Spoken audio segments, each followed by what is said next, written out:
আমি হাঁটতে হাঁটতে এখান দিয়ে যাচ্ছিলাম, দেখি সামনে একটা স্কট। আমি প্রথমের দিকে অল্প একটু ড্যামেজ দিলাম, তারপরে স্কট থাকার কারণে আমি একটু মানে দূরে যাচ্ছিলাম।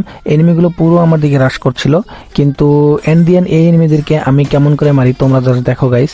কারণ এই এনিমিদেরকে আমি যেমন করে মারছিলাম, এই এনিমিরা আমাকে খুঁজেই পাচ্ছিল না কোথা থেকে আমি মারছি বা কেমন করে মারছি। চলো এন্ডিয়ান দেখো, এনজয় করো গাইস।